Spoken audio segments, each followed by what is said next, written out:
everyone comes up and tells about this hero, okay, someone who is very victorious.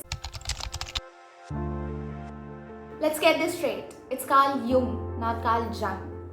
Hello, welcome back to my MSA Academy. In today's video, we'll be looking into Carl Jung's analytical psychology. Now, first of all, why is it termed as analytical? So Jung believed that our human mind is something which is very complex, okay? It's having this conscious and unconscious, and within those again there are different other elements. And you have to sit down and explore and analyze all of these to understand who you truly are.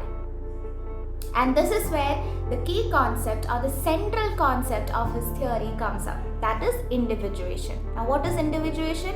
It is this lifelong process of becoming your true self by integrating the conscious and unconscious of your psyche. Now what is psyche? Psyche, simply put, it's all your feelings, thoughts, behaviors and all of that stuff. Alright?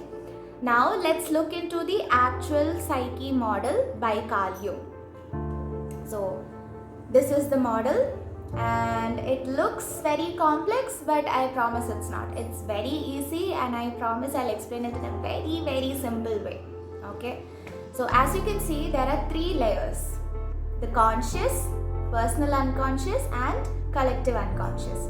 So first let's look into what is conscious. This conscious mind is the mind that contains all of your informations or memories, thoughts, desires, all of the stuff that you're aware of, okay? You're constantly interacting and engaging with your environment and you're actively processing all of these information, and all of that stuff that you're aware of is what comes in your conscious mind. Now inside the conscious mind you can see this little thing called as ego. Now what is your ego?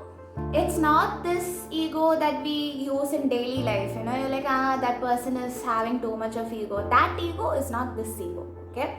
This ego is your identity. What do you identify as, or what do you identify with, okay? So if you go around and tell that, I'm this kind of person, that kind of person, or maybe I'm into politics, or I'm into some other stuff, all of that is your identity, okay? You think that you are those things, or you think that you identify with those things, but really at the core that is not what you are, okay? Jung tells that your ego is not who you are. A lot of people, they go through ego death or ego dissolution, and this is when they feel like, okay, all of these things that I thought was me is not really me. Okay, and those people who has gone through that ego death, when they look at others fighting or arguing for certain things, they feel like, why are they even fighting for it? Like, it's all nothing. Why are you even identifying yourself with all those things? Okay, so ego is your identity. Alright, now this ego has to express itself outside, right, to the outer world. So how does it do that? Through persona. Now what is persona? It comes from Latin, and the original word meaning of persona is mask. Okay, so again, persona or your mask is not what you really are. Okay, you just want the other external environment or the outer society to believe that this is who you are, or your ego wants you yourself to believe this is what you are. But you're not just your ego, okay? You're not really that. Alright. Now, whatever the ego doesn't like, it suppresses it down into your unconscious mind. The next layer is personal unconscious, okay? So this is the part of mind which contains all of your desires or memories or any sort of information which is suppressed down. Okay, this could be because maybe you had too much of an emotional attachment to those, mostly negative, and you don't really want to remember about those, you just want to forget those, or maybe something might not be very acceptable in the outer world, so you suppress it again, or maybe something which your ego doesn't like.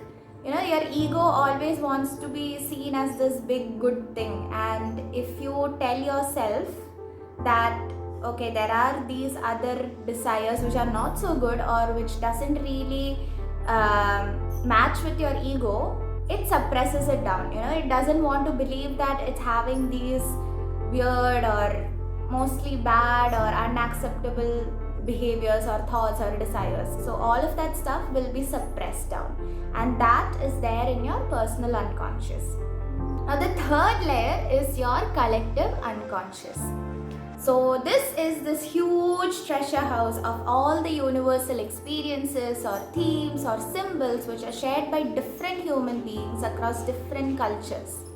Okay, so Jung, he was really into all of these spiritual or esoteric stuff, okay, also art and literature. So as he was going through all of these, he found out that there were a lot of similarities between the stories or themes that these people were sharing from different parts of the world, okay, and these are like really far apart, so there's no way that these people actually met in real life. Then how is this possible? How are they telling the same things, or how are they talking about the same symbolisms?